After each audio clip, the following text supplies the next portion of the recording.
Voy a comenzar el audio. Ayúdame por favor a recordar, a comenzar este.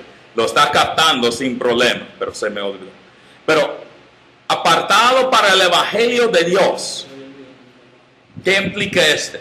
Evangelio de Dios. Es algo bastante común para describir este. Son las buenas noticias. Para Pablo se ha convertido ya en nombre del mensaje cristiano. Pero la palabra en sí, evangelio, ¿qué implica? Las buenas nuevas, y fue usado especialmente para buenas nuevas que tenían un impacto a nivel general para un grupo, como el cumpleaños del emperador. Se anunció porque si el emperador está feliz, todos están felices. Todos deben celebrar entonces son buenas nuevas. La victoria de un ejército. Uno manda buenas noticias de que el ejército ya ganó tal y tal batalla, algo así. Entonces son buenas noticias, buenas nuevas en este sentido. ¿Y qué es la buena noticia de Dios? Él nos ha mandado una buena noticia de Él, y es que el tiempo se ha cumplido. El tiempo del Mesías nos ha llegado y Él ha mandado a su Mesías a nosotros, Jesucristo. Y entonces el contenido siempre se centra en la persona de Jesucristo, porque este es lo que Dios ha mandado. La noticia es, el tiempo se ha cumplido, como Jesús dice, Marcos capítulo 1, versículo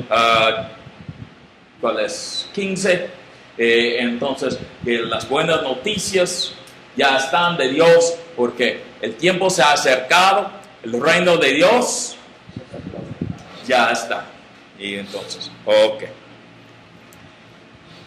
que Él había prometido antes por sus profetas en las Santas Escrituras. ¿Qué es lo que Dios había prometido antes? Y es que Él iba a mandar a alguien para arreglar los asuntos de este mundo. Él iba a mandar a un Mesías. Y entonces este fue lo anunciado por los profetas. En este sentido, Él está diciendo de forma muy clara que hay vínculos con el Antiguo Testamento. La iglesia tuvo una lucha tremenda en cuanto al Antiguo Testamento. No está tanto en el día de Pablo. No podemos forzarlo hacia este momento histórico. Pero fíjense, después de la primera guerra entre los judíos y los romanos, hubo una reacción en contra de los judíos. Y más hubo sentidos negativos en cuanto a los judíos. Pásalo ahí atrás, por favor. Estos se aumentaron. Se aumentaron especialmente, por ejemplo, en Egipto y Chipre. En el año 117 hubo una rebelión, mataron más de 100,000 judíos en Egipto, 120,000 más o menos. Luego hubo otra guerra de revolución con Bar Kokhba. Fue en 132 a 135. Con la reacción se aumentó aún más. Por ejemplo, allá en Damasco, con la primera guerra, Josefo nos dice que mataron unos 12,000 judíos por odio de lo que los judíos hacían en contra de los romanos. Entonces está ocurriendo en todas partes. Más o menos pierden 500,000 de judíos en la guerra de Bar Kokhba. Y aún más en la primera guerra, en el año 66 a 70, 72, 3 con Masada, pero de todas maneras, aún más. Entonces, hubo una reacción en contra del judaísmo, pero en este momento no ha ocurrido. Pero somos heredores de esta reacción en algún sentido y debemos tener cuidado. Porque el Nuevo Testamento es algo que se construye exactamente por encima del Antiguo Testamento, a base del Antiguo Testamento. La iglesia en este reacción fue afectado, fue la reacción de la sociedad, no debe malentenderme, aunque Marción, algunos gnósticos querían aún votar el Antiguo Testamento, pero por lo menos hubo esta reacción. Y nosotros debemos tener cuidado para no votar demasiado el trasfondo judeo a nuestro texto, porque en ese momento ya están ahí totalmente vinculados. El cristianismo se define más por el judaísmo en este momento que por ser una religión aparte. Y este es extraño para nosotros, pero es el contexto histórico. Por eso, que él había prometido antes por sus profetas en las Santas Escrituras, probablemente está hablando de ley y profetas, pero al mencionar profetas, especialmente los profetas del Antiguo Testamento, que son 8, en algún sentido, libro de los 12 contando como uno, pero sería ¿qué? Jueces, Josué, Jueces, Samuel, Reyes, y luego Isaías, Jeremías, Ezequías, libro de los 12. Daniel viene con los escritos y no con los profetas. Y entonces son estos probablemente que forman la base aquí, porque Pablo es un fariseo, y aunque él usa otras escrituras, por lo general no los están usando todavía como base para la doctrina. Base de la vida, sí. De la doctrina, viene un poco más tarde en el primer siglo probablemente. Pero de todas maneras se ha cumplido. Acerca de su Hijo, es decir, el Mesías, nuestro Señor Jesucristo, y fíjense, mira al griego, porque a veces se ve un poco diferente aquí, por eso me causó una pausa. En cuanto a su Hijo, él que llegó a ser, o quien fue nacido de la semilla de David, linaje está bien, según la carne, nuestro Señor Jesucristo, no está ya en el griego, pero es algo verdadero, no hay problema con pero a veces durante la transmisión del texto, ellos añaden cosas para aclarar el texto. No es para hacer daño, entonces no hace ningún daño al texto, pero no es parte del texto griego. Pero claro, es verdad, y Él es nuestro Señor Jesucristo, entonces no deben tener temor. Vamos a cubrir en las noches, del martes y miércoles, sobre estos asuntos, pero de todas maneras es un cambio que se ve allá. Entonces, era del linaje de David según la carne. ¿Por qué es importante para él? Según el mundo antiguo, uno tiene que tener el derecho para llegar a un papel. Es decir, uno nace según su puesto en la sociedad. Si no tiene derecho a un puesto más alto, debe quedarse feliz con su propio puesto. Fíjense en el país de la India hoy día. No han pasado todavía de su pasado. Cada persona nace en un rumbo social. Puede ser de los Dalits. ¿Han oído de los Dalits? Esta es la clase más baja. Yo tengo un alumno ahora de la India y él nació en esta clase. Pues por lo general, según la sociedad, especialmente en los años pasados, él nunca debe salir de esta clase baja. Nació ahí, entonces, según el hinduismo, tiene que, pues, comportarse bien y quizás nacer en la próxima vida a otro nivel, pero ahí está. Ahí se queda. Es más semejante a esto. La idea en el primer siglo es que uno nace según su clase. Si no es de un linaje royal, para un rey, no debe de llegar a este nivel. Por eso es tan importante ver la genealogía en los evangelios, porque demuestran que Jesús tiene derecho de ser nombrado rey de los judíos, porque él tiene el linaje necesario. Por eso Pablo dice, y él es el Mesías porque viene del linaje designado. el linaje de David.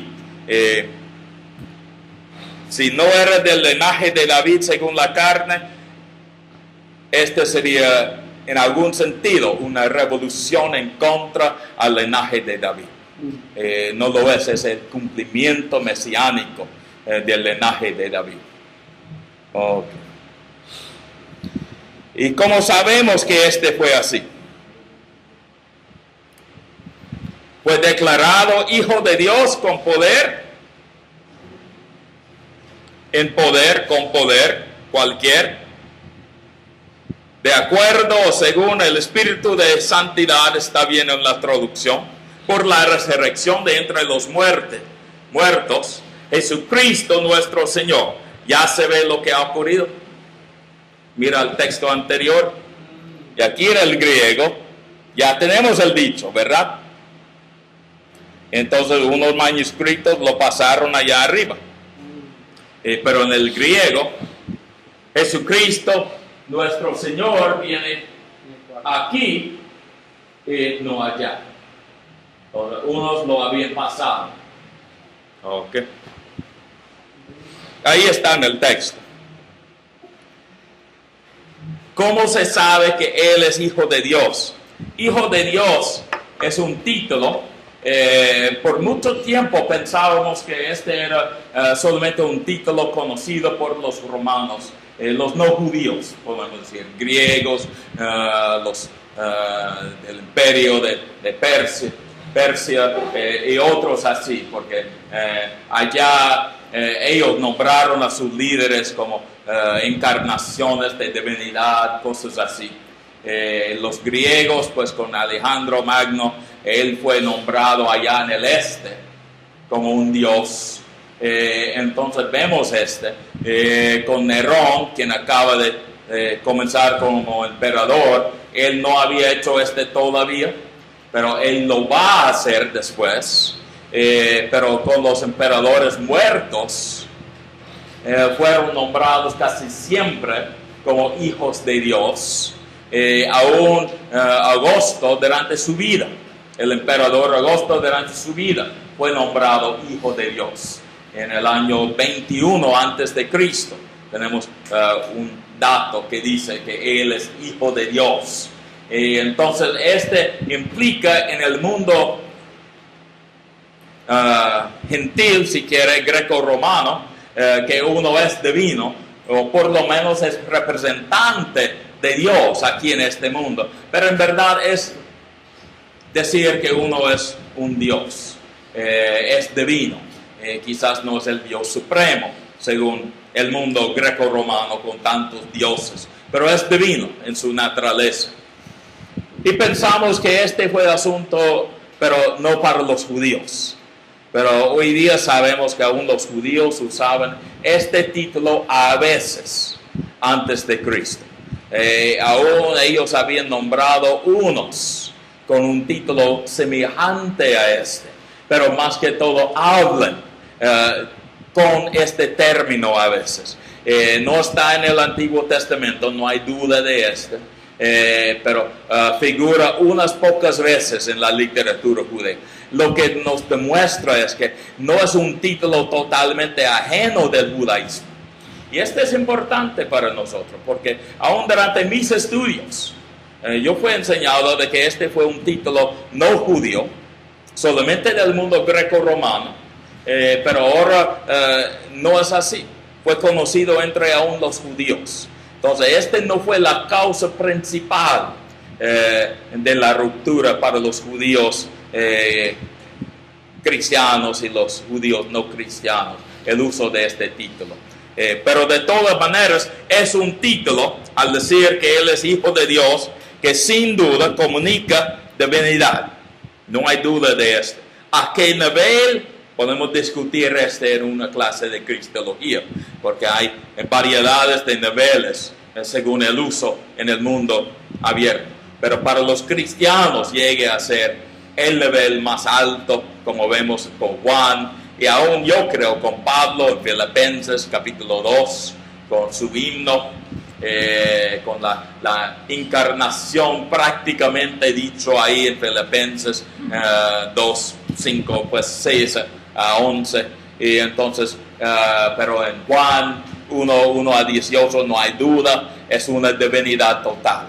Él es Dios en este sentido con Juan 1:1. Y entonces en este sentido en el texto Pablo está poniendo bien en claro que Él es el Mesías, y no es el Mesías solamente, es el Mesías divino, porque el Mesías no tenía que ser un ser divino, porque hubo otros Mesías, aún en el Antiguo Testamento. ¿Qué dice Isaías? ¿Quién es un Mesías?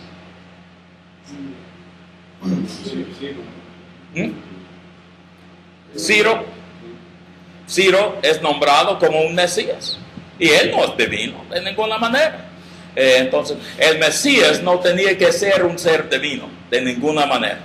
Pero los cristianos declaran de que sí, el Mesías es Dios mismo viniendo para cumplir con este trabajo.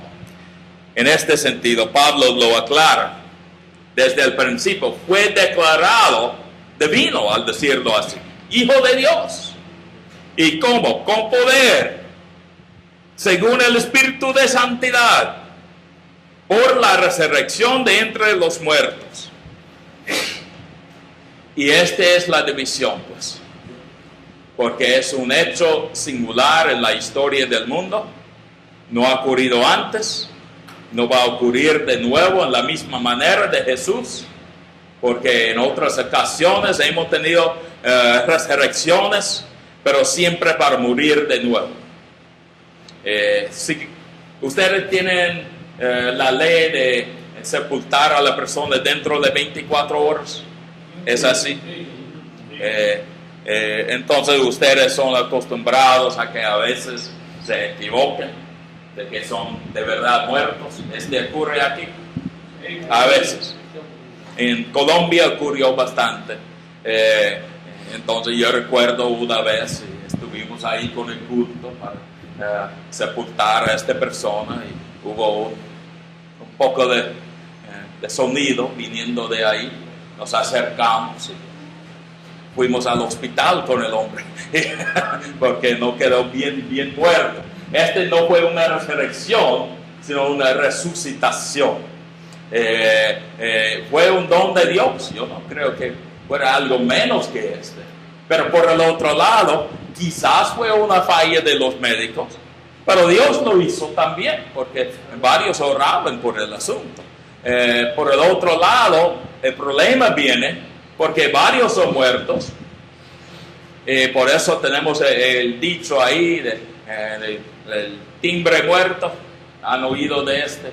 De poner un timbre sobre su caja, saliendo con la cuerda, entrando en la caja, para que al despertarse ellos pueden timbrar, decir, que abren aquí estoy adentro vivo, porque encontraron muchas veces los señales ahí adentro de las personas quienes no estaban tan muertas. ¿Sí? Decía que yo estaba diciendo aquí a los hermanos que en la década del 50 y en la primera del siglo 60, aquí en Cuba y en Santiago de Cuba, yo recuerdo perfectamente que a los se le daban 72 horas. Sí. Se le daban 72 horas. 3 días. 3 días. Se habían dado casos de personas que habían estado por muerte y no estaban.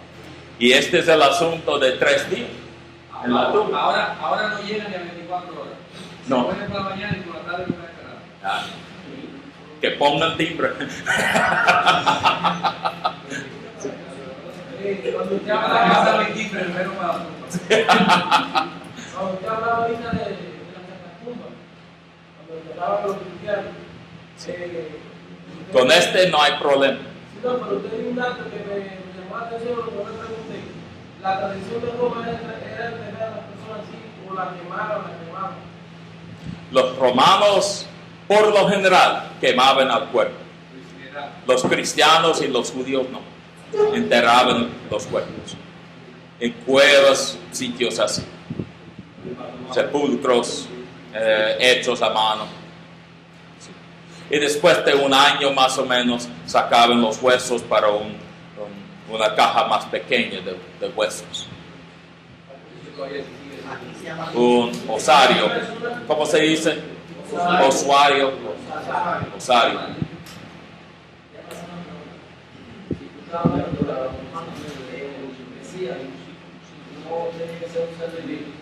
Es para los judíos. Para los judíos. Sí. O sea, los cristianos dicen que no tiene que ser un ser divino. Desde el Antiguo Testamento se podía inferir la divinidad del Mesías, o eso fue algo que Pablo recibió por revelación y que los judíos en su ley en el Antiguo Testamento no podían de alguna manera completar. Fíjense, fue declarado divino, al decirlo así, hijo de Dios, con poder. Voy a pasar por la resurrección de entre los muertos. La resurrección es la clave para que los apóstoles, los discípulos de Jesús entiendan, hemos caminado con Dios. ¿Quién va a tener este tipo de aprobación de Dios? Tenían indicaciones antes, pero no habían llegado a este punto de reconocer una divinidad en sí, sino hasta la resurrección. Porque la mentalidad es tan difícil para nosotros como seres humanos de pensar en otro ser humano como Dios entre nosotros. Fíjense, mira aquí. ¿Quién es Dios encarnado? No, este sería absurdo.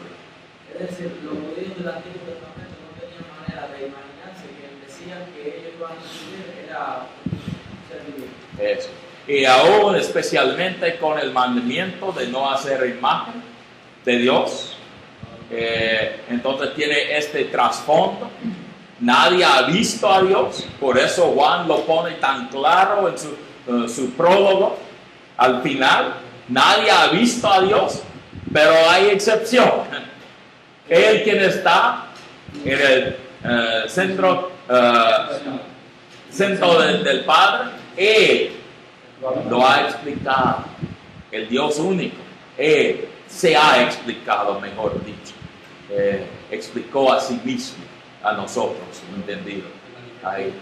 En este sentido, este es algo más allá de lo que ellos esperaban. Sí. De modo que por la parte humana, la descendencia de David le correspondía el trono. Él tenía derecho a ser Mesías. Y por la parte del Espíritu de Santidad, es decir, el Espíritu de Dios, Él fue declarado divino, Hijo de Dios, por la resurrección de entre los muertos.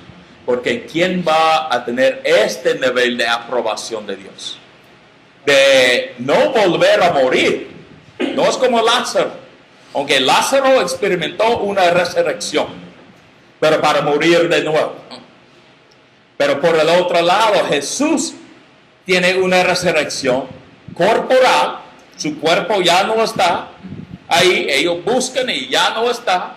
Pero por el otro lado, medio glorificado, como ustedes quieren decir, este es otro tema para la discusión, entonces no estoy intentando entrar en este, pero por lo menos medio glorificado, de tal manera que ahí están en este salón y Él está ahí, la puerta está cerrada.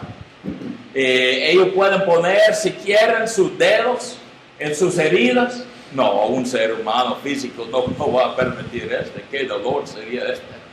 No, pero por el otro lado, Él come comida. Es decir, Dios está haciendo algo excepcional para que ellos entiendan, es el mismo Jesús.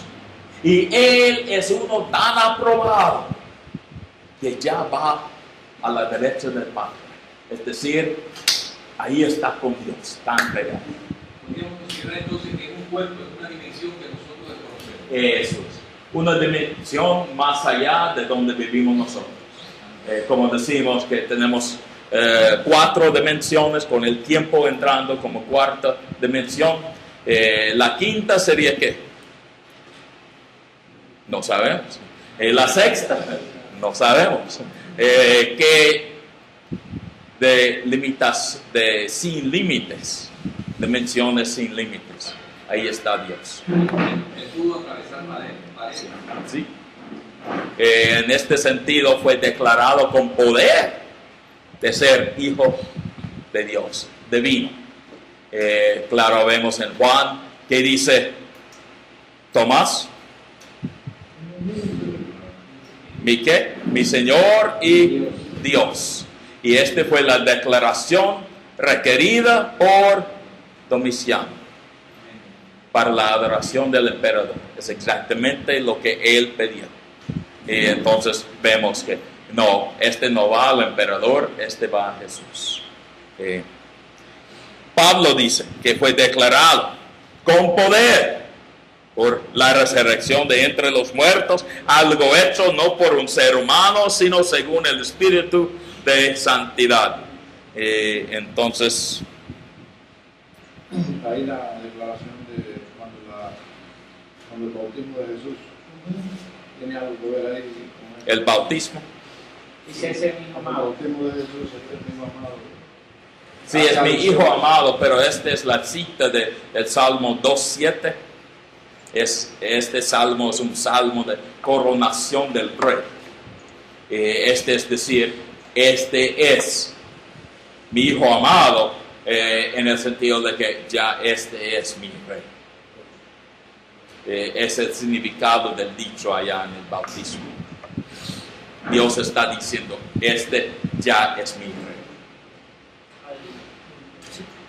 Ungiendo a Jesús como rey. Una pregunta, yo decía que los judíos no tenían la idea de Mesías como Dios. Sí. Entonces, ¿qué interpretaban en Isaías cuando veían Padre Eterno, Príncipe de Paz, muerte? Sí, y ellos sabían que Dios iba a mandar a alguien extraño. Pero el siervo sufriente, cosas así, no requiere que el siervo sea Dios. Pero seguramente es más fácil si el siervo es Dios, pero no lo requiere. Claro, hoy día ellos tienen otro entendimiento. Y por quienes recibimos la gracia y el apostolado. ¿Qué quiere decir el apostolado aquí? Porque incluye él Por Jesucristo recibimos la gracia y la misión, si quiere decirlo así. Fíjense, no es apóstolos. No es de arriba. No es el de arriba, el brazo tomado, de arriba. Es el mismo apóstol. No, fíjense, hay dos y no es el sustantivo masculino. Es un sustantivo femenino. Entonces no es lo de arriba aplicado a Pablo. Entonces él está hablando, ellos dicen aquí apostolado, pero puede ser también la misión, es la traducción que favorezco yo.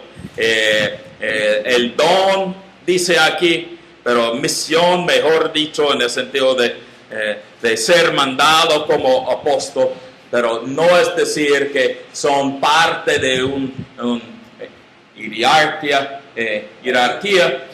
de apóstoles, algo así. No tiene que ver con es más como ser mandado, porque apóstol significa uno mandado, un embajador. Aún a veces se usa para un embajador. Fuera del Nuevo Testamento, claro, en los documentos greco-romanos. Entonces sería como no un embajador, pero uno mandado así, con un mensaje. Por eso yo creo algo como misión cabe mejor para nosotros en nuestro ambiente. Es como comisionado. Comisionado sirve. Sí, a mí me gusta aún más. Sí. Una pregunta. Dice que el término de apóstol era un término que ya se conocía y se manejaba. Sí, se usa para embajador. No hay problema con eso. El Imperio Romano. En el Imperio Romano tenemos documentos se usa ahí en 2 Corintios 5, 19, cuando habla de nosotros como embajadores. No es la palabra apostolado, pero estas palabras son equivalentes. Entonces estos son los embajadores de Cristo, al decirlo así, para los apóstoles. Pero es decir, comisionados en esta forma femenina cabe bien. A mí me gusta esta palabra más que misión. Yo luché para encontrar la palabra en español. Ok. Entonces recibimos la gracia y también la comisión, como gran comisión, pero comisiona a Pablo también. Entonces recibimos los recipientes probablemente también, pero los que están con Pablo seguramente. Para la obediencia a la fe en todas las naciones por amor de su nombre. Y entonces su comisión fue de ¿qué? Llevar el evangelio a los extremos de la tierra, a las naciones, todas las naciones. Aquí yo creo que hay un problema en la traducción en español. Vamos a ver si ocurre en este. No, está bien así. Quizás fue una versión en inglés. Es verdad, aquí en todas las naciones, los grupos de gente, en este sentido. Hablamos de mucho ahora en las misiones allá, pero son grupos de gente. Es decir, hay este grupo y no son naciones en el sentido moderno. Pero en este sentido Pablo va de sitio a sitio. Pero lo que no cabe aquí es decir gentiles. En verdad no cabe aquí. Muchas veces tenemos problemas en la traducción. Los gentiles en sí solamente es decir, porque ellos usan esta palabra a veces en otro contexto, es decir, que no son del grupo nuestro.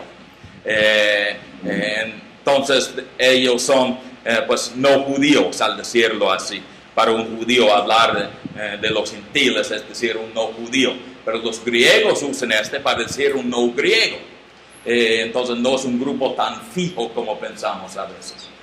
Pero aquí son naciones, no hay duda. Y la misión de Pablo es que todas las naciones lleguen a ser obedientes a Jesucristo, a la fe que tenemos en Él. ¿Por qué? Y fíjense, ¿dónde dice amor en el griego? Algunos de ustedes leen el griego, ¿verdad? Es donde yo vi el problema en la traducción. Por amor de su nombre, y está el dicho. De su nombre, huper significa ¿qué? Peri o huper son intercambiables. Debido a su nombre. Debido a su nombre. Y no contiene la palabra amor. Esta es interpretación. Tenemos una traducción en inglés que dice en honor de su nombre. También es interpretación. Claro, es decir, probablemente es positivo, no hay duda de pero no implica más. Para su nombre. Entonces no debemos pensar mucho más que para su nombre. Por amor de su nombre me da una idea, yo creo, un poco más allá de lo que el texto dice. Debido o para su nombre, debido a su nombre, cualquier de estos. A base de su nombre, algunos han dicho. ¿Y qué implicación tiene que el amor es sentido? Si esta es interpretación de que a base de, debido a, pero en forma positiva, debido a amar, pero es pura interpretación. Yo averigüé con las variantes y no tenemos variantes con tampoco. El texto recibido no lo tiene así. La Vulgata, yo miré ahí, la Vulgata no lo tiene así tampoco. El texto de la mayoría no lo tiene así, es pura interpretación en la versión Reina Valera. Así es a veces. Yo he trabajado en una traducción, hacemos lo mejor que podemos, pero siempre hay un poco de interpretación que entra. Es decir, algo muy positivo y ellos escogen la palabra amor, pero no está en verdad ahí atrás. Pero por eso ustedes estudian griego y hebreo, para averiguar las cosas, saber mejor. Pero es algo positivo, no hay duda de eso. Pero la meta es, fíjense en la gran comisión. Y por quienes recibimos la gracia y la comisión para la obediencia a la fe, ¿qué dice la gran comisión? Que debemos hacer discípulos ¿cómo? Bautizando y enseñando. Bautizando y enseñando, es decir, ganándolos. No se puede discipular a un no cristiano en este sentido. Tenemos que tener el enfoque sobre el evangelismo, ganándolos. Yo tengo la práctica en la iglesia de intentar promover siempre el evangelismo, y especialmente los nuevos creyentes son buenísimos con sus contactos para alcanzar aún más, porque a veces los que son ya bien vinculados en la iglesia no tienen tantos amigos que no son cristianos, si han hecho su trabajo bien por lo menos, pero de todas maneras los nuevos creyentes siempre tienen contactos con los no creyentes, y podemos pues cosechar un grupo grande a veces a través de estos nuevos creyentes, pero al venir a fe en Cristo, el mandamiento no es evangelizar, el mandamiento es hacer discípulos. Y entonces enseñar. Y este es el enfoque de Pablo. Porque evangelizar pues sería una obra media hecha solamente. Hay que hacer discípulos y implica enseñar. Por eso Pablo lo tiene aquí desde el principio. En la parte primera, por lo general, Pablo toca los asuntos claves que él va a desarrollar a través de su carta. Y lo está haciendo aquí. Entre las cuales estáis también vosotros, porque ellos habían oído por medio de Pedro, como discutimos antes, en el día de Pentecostés, pero en forma indirecta, no debido a Pedro ir allá a Roma tan temprano. Pero por lo menos ellos escucharon a Pedro en el día de Pentecostés y sabemos que hubo personas de Roma ahí. Es lo más probable para la fundación de la iglesia allá. Pero si llegamos a los cielos y descubrimos que alguien más había ido también, bien, pero es dudable que fuera por Pedro. Este es el asunto central. Pedro probablemente llegó más o menos en el mismo tiempo de Pablo, un poco después. Al casi estar para salir del cárcel Pablo, entre los cuales estáis también vosotros llamados a ser de Jesucristo. Lo que dice aquí,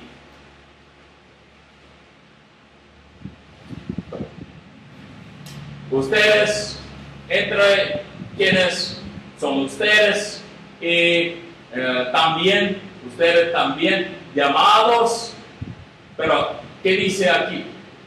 Jesucristo, llamados a ser de Jesucristo, llamados, ¿dónde está? Ahí, llamados a ser de Jesucristo, a ser, ¿dónde está? Entonces puede ser llamados por Jesucristo, puede ser llamados de Jesucristo, a Jesucristo, de o por caben mejor, porque es genitivo, pero no es, uno puede discutir bastante cuál es mejor, pero llamados a ser de Jesucristo, quizás hacer, a mi parecer, no cabe bien en la traducción. Deben darse cuenta, llamados por Jesucristo, yo creo, o de Jesucristo, hacer de Jesucristo, es para aclarar la decisión que ellos han hecho. Pero de todas maneras somos llamados para pertenecer a Jesucristo. Esta es la idea clave. O sea, Hacer no está. No se ve. Y en el griego, ¿cómo es que dice entonces? Por. Entre quienes vosotros estáis, también vosotros estáis también llamados de Jesucristo, por Jesucristo, cualquier cabe. ¿Ok? Profesor, yo creo que todo está dado ahí por una cuestión de entender mejor. Sí, yo creo esta es una aclaración. Ellos escogen de en vez de por, hacer de Jesucristo, Porque la hacer de. Algunas versiones, no sé si este es lo de vuestra, algunos ponen palabras así en forma italizada. ¿Está ahí como en itálico? No, ok. Porque la Septuaginta dice,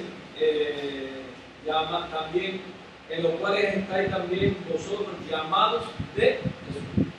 De Jesucristo, sí.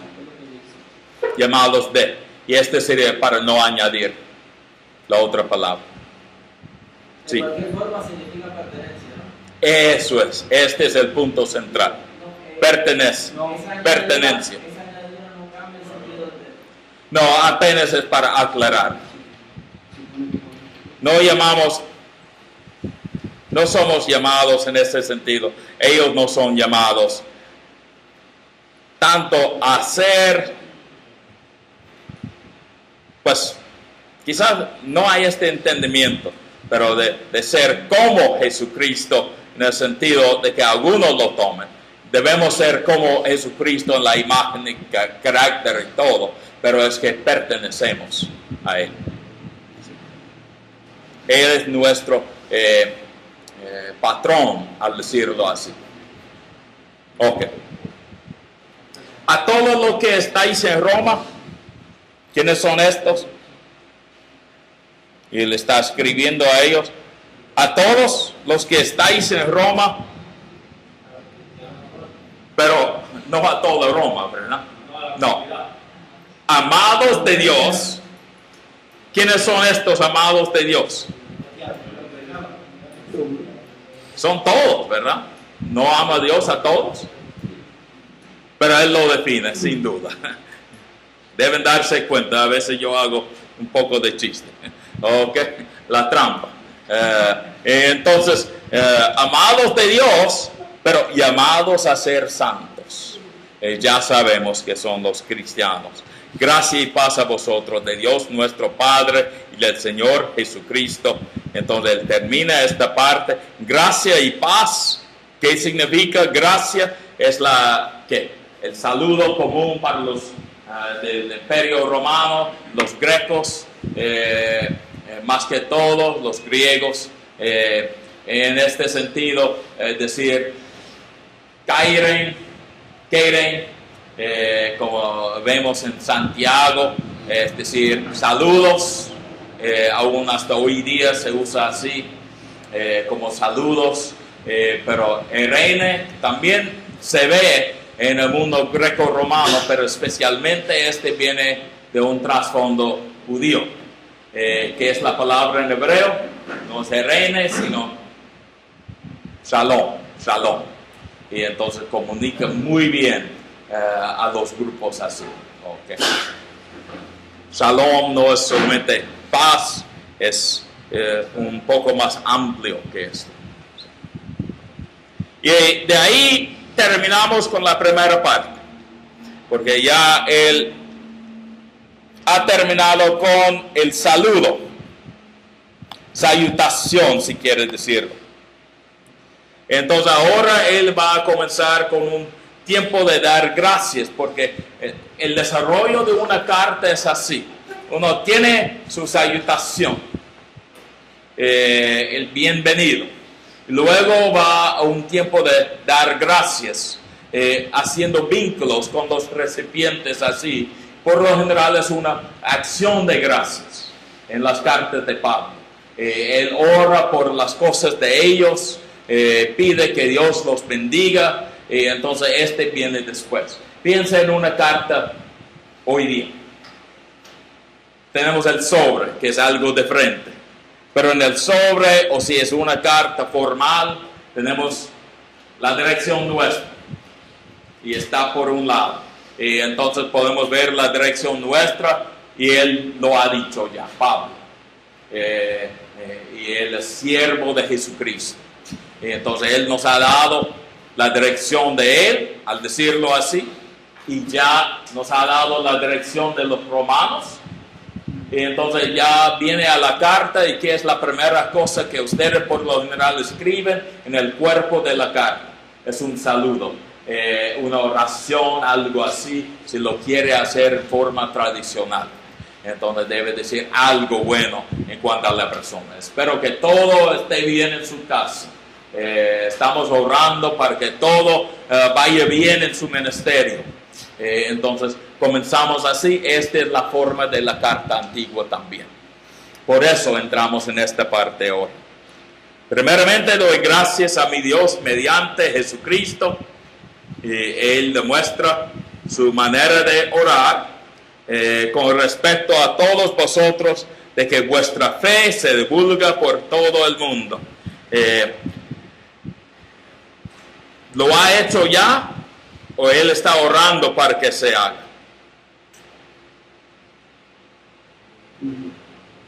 Yes. ¿De qué vuestra fe se divulga por todo el mundo? ¿Se ha hecho ya? ¿Todos están ya escuchando de la fe de los romanos, cristianos romanos? Sí, sí, con la expulsión bajo Claudio. Todos han escuchado esto. Son tan fieles que aún han sufrido esta persecución, han sido expulsados de Roma. Y entonces por ahí en 54 ellos podían volver allá. Entonces Pablo tiene tantos vínculos con los amigos que salieron, se hicieron amigos de Pablo, ya volvieron a Roma, están ahí en capítulo 16, pero su fe se ha extendido porque ellos salieron a toda parte, hablaban, sí, la iglesia está en Roma, tenemos base ahí, esperamos volver a Roma. Muchos volvieron, obviamente. Entonces, sí. Okay. Yo sé que el tiempo va. Todos vosotros, de que vuestra fe se divulga por todo el mundo, porque testigo mío es Dios, a quien sirvo en mi espíritu en el evangelio de su Hijo, de que sin cesar hago mención de vosotros siempre en mis oraciones, rogando de que de alguna manera tenga al fin, por la voluntad de Dios, un próspero viaje para ir a vosotros. Y ahora él cambia de oración para decir que él quiere ir allá para visitarnos. Entonces este es el cambio. Pero fíjense en cuanto al contenido de su oración. Hago mención de vosotros siempre en mis oraciones. ¿Y qué dice? ¿Lo hace cuánto? ¿Cuántas veces? Casi cada vez, ¿verdad? Siempre. Sí, sí. ¿Recuerdan el ejemplo de Martín Lutero? Durante la Reforma. Él por lo general se levantó para orar, estudiar unos 3 horas cada mañana. En una ocasión unos decían, ¿cómo es que tienes tiempo? Porque ya tienes tanto que hacer. ¿Cómo que pases 3 horas en la oración cada mañana? Él dijo, sí, tienes razón. Lo más ocupado que soy, yo aparto más tiempo para la oración que este. Ahora estoy por ahí en unos 5 o 6 horas de oración cada día, porque mi horario se ha llenado. Entonces, ¿qué ocurre a nosotros? Muchas veces al opuesto, ¿verdad? Al llenarse el horario, ¿qué es lo que quitamos? Ay, no. Pablo los menciona siempre en sus oraciones. Y para un judío este sería cada día, claro, varias veces al día con oraciones cortas, pero también probablemente fue la práctica en ese tiempo, de 3 veces al día orar. No sabemos si el Padre Nuestro ya estaba en la vida de la iglesia, pero al fin del primer siglo ya está en la vida de la iglesia. Entonces 3 veces cada día están los cristianos judíos por lo menos orando al Padre Nuestro 3 veces como es costumbre de los judíos. Luego tienen periodos privados para sí mismos en cuanto a la oración. Pablo probablemente está hablando del periodo privado en cuanto a la oración aquí. Porque deseo veros, para comunicaros algún don espiritual, a fin de que seáis confirmados. Esto es para ser mutuamente confortados por la fe que nos es común a vosotros y a mí. Entonces él ya está diciendo, quiere viajar a ellos. También al viajar quiere darles algún don espiritual. ¿Qué implica este? Es algo un poco cómico lo que él dice aquí, que no va a ser un don financiero. No, va a ser un don espiritual. No voy a traerles más. No deben esperar más. Pero un don espiritual sí. Es lo más importante. Pero él lo aclara de antemano a fin de que seáis confirmados. Entonces, para ser mutuamente confortados por la fe. Entonces él forma el vínculo diciendo que es la misma fe que yo tengo, que ustedes tienen. Y vamos para alcanzar al primer capítulo, porque la parte final requiere más tiempo. Pero no quiero, hermanos, que ignoréis que muchas veces me he propuesto ir a vosotros, pero hasta ahora he sido estorbado para tener también entre vosotros algún fruto, como entre las demás naciones, mejor, o si quiere, gentiles, pero más bien naciones aquí. Entonces él cambia y él dice a griegos y a los bárbaros, no griegos en este sentido, a sabios y a no sabios soy deudor. Entonces el bárbaros, es decir, uno que no tiene la cultura. Entonces un bárbaro tiene el mismo sentido hoy día, yo creo. En este sentido, todas las naciones, griegos, bárbaros, sabios, no sabios, casi como él dice en 1 Corintios al principio, él va a todos. Así que en cuanto a mí, pronto estoy a anunciaros el evangelio también a vosotros que estáis en Roma. Entonces él quiere anunciar el evangelio, pero ¿qué sería el problema? Uno no va a entender 16 al no entender el trasfondo. Ellos habían anunciado el evangelio, ¿verdad? Por ahí en el año 49, ¿qué ocurrió al anunciar el evangelio en forma pública? Fueron botados de Roma por Claudio, por el conflicto que causó el evangelio. Pero Pablo, pues ¿qué? ¿Tiene temor de esta reacción?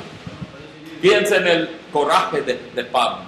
Él seguramente fue un hombre de buena estatura física, cosas así. A veces yo sé que pensamos sus ojos eran malos, pero él caminó. Yo hice pues una estimación de y habría sido unos más de 4,000 kilómetros seguramente. Él caminó sin contar el tiempo en barco. Entonces, seguramente era un hombre de buena condición física y todo eso, pero también no tiene temor de nada. Él entra ahí y dice, yo quiero predicar ahí en Roma, no me importa lo que las autoridades dicen. Me han hecho al cárcel en otros sitios, me han tirado piedras, me han castigado. Voy a Roma para ver lo que me ocurre. Qué coraje tiene este hombre. Por eso, ¿qué dice en 16? ¿Cómo lo lee? No me avergüenzo. Sí, y ahora entendemos. ¿Y por qué quiere él decir eso? Yo no tengo temor de lo que las autoridades me van a hacer. Yo voy a predicar el Evangelio. Sigo adelante. Yo no tengo vergüenza en cuanto a eso. Yo voy a predicar el Evangelio. Hagan lo que ellos quieran. No me importa. Aquí estoy. Como Martín Lutero dijo, no puedo hacer nada más. Él va para predicar el Evangelio. Las reacciones, sean lo que sean. Entendemos quizás en su ambiente es mucho mejor que en mi ambiente. En Colombia también hay problemas. Ellos tienen que entender a veces de forma literal, también allá, porque ellos a veces pagan un precio supremamente alto. Yo he mencionado en otras ocasiones. Trabajamos en la costa pacífica, en las iglesias, mientras que yo enseñé en el seminario bautista en Cali durante la década de los 80s. Pero hace unos años entraron en una iglesia allá en Buenaventura, fue una iglesia de casa. Al fin del culto dijeron: no queremos los evangélicos en nuestro barrio. Abrieron fuego, mataron a 6 en la iglesia. Los pastores, pues ellos pierden 20 a 30 pastores cada año por el homicidio, por las amenazas, cumplimiento de las amenazas. Entonces, pero ellos siguen predicando. ¿Qué cosa? En un caso allá mataron al pastor hombre. La mujer y sus niños siguieron viviendo ahí. Ella comenzó a predicar, diciendo: no van a causarnos a huir de aquí, vamos a seguir con el ministerio. ¡Qué coraje! ¡Qué coraje! En nombre de Cristo. Y así el Evangelio va extendiéndose. Y es el ejemplo de Pablo aquí. Él tiene el coraje de decir: no me avergüenzo del Evangelio. No importa lo que las autoridades dicen ahí en Roma. Si me voten, pero yo voy ahí para predicar, no voy allá para pasear. Entonces, él dice: esta es la convicción de mi vida. ¿Cómo puedo yo no predicar? Porque es poder de Dios para salvación a todo aquel que cree. Entonces, ¿cómo que nos quedamos en silencio? ¿Cómo? No hay posibilidad de esto. Tenemos el mensaje que puede transformar a este mundo. No importa lo que ellos hacen. Al fin y al cabo, ellos mismos van a ser afectados por el mensaje. A largo plazo, aún ellos mismos tendrán que decidir qué van a hacer con este mensaje. Si no en este mundo, en el otro, pero ojalá en este mundo, que ellos hagan una respuesta positiva. Pero así va el Evangelio adelante. Este es el caso con Pablo. Para salvación a todo aquel que cree, al judío primeramente y también al griego. Ya hablamos un poco de no hay duda de que el judío debe ser primeramente aquí para Pablo. También al griego, es decir, los no judíos en algún sentido. Pero él está en Corinto, entonces los griegos caben bien también. Porque en el Evangelio la justicia de Dios, ¿qué es la justicia de Dios? Porque la justicia de Dios en el Evangelio, pues no lo dice en el griego, en él, es el Evangelio. Como él acaba de decir, Evangelio en el versículo 16, ellos toman en él, la justicia de Dios, en él se ha revelado. Entonces se revela, se ha revelado, si quieres, se reveló, se revela, capta bien en verdad, porque es presente, se revela mejor. Pero de todas maneras, en él. Y pensamos si es en él como Jesús o es en el Evangelio. ¿Cuál es? A su parecer, ¿cuál es? Piensa en la parte final.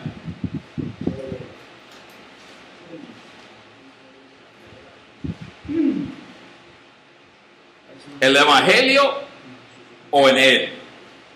Porque autor puede ser neutro o puede ser masculino, cualquiera. Entonces puede ser en él, como en Jesús, o en esto, como el Evangelio.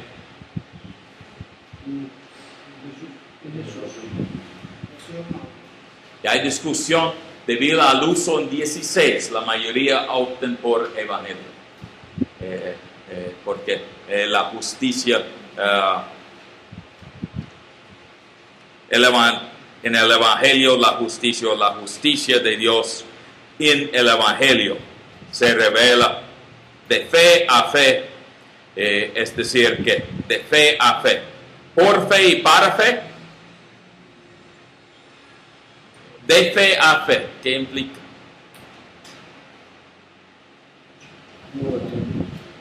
¿Qué? Alguien mencionó una interpretación que tenía.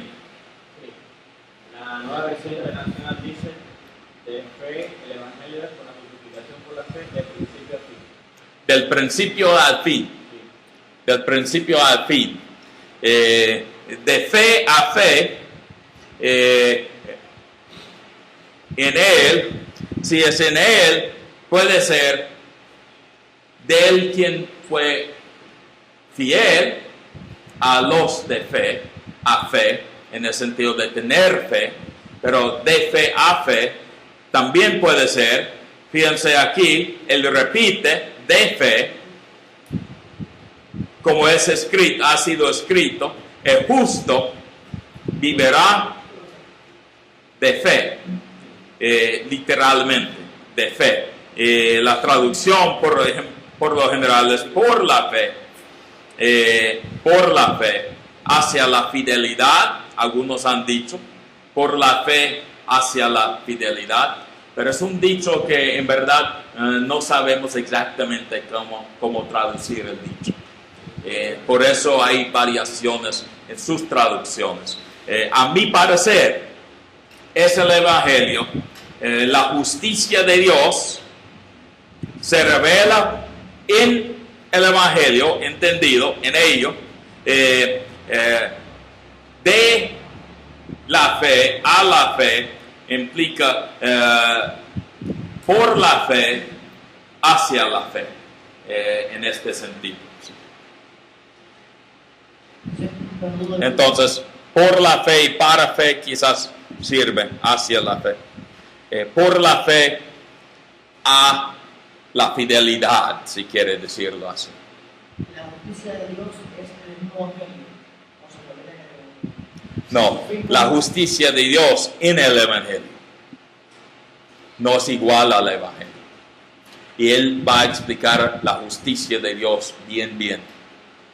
Aquí. Okay.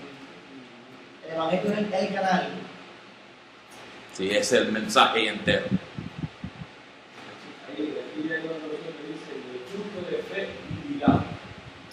Sí, más el justo de fe vivirá. Y este es algo totalmente literal del griego. Es exactamente lo que el griego dice. La traducción así dice. Sí, en el griego se ve aquí. Y el justo de la fe vivirá. Entonces, esta es solamente la traducción literal. Sí. ¿Y este fue sacado de dónde? Habacuc. Allá es un dicho que se saca bastante. Un trasfondo, vamos a ver este después, pero el trasfondo es que ¿cuándo iba a venir el Mesías? Según los judíos, la tradición es, el Mesías vendrá, según un rabino, cuando todo Israel se cumple con toda la ley por un solo día. El Mesías vendrá cuando todo Israel cumple con toda la ley por un solo día. ¿Sabe lo que Dios hizo? En vez de este fue algo de la preparación con Juan el Bautista y todo. Deben prepararse para que el Mesías venga, porque ya está para venir. Pero por el otro lado, Dios lo hizo así. El Mesías viene y Él mismo va a cumplir con toda la ley por toda una vida. Y el Mesías ya está. Y el reino ya comienza. Ok. Ya es tiempo para un breve receso. Comenzamos con 18.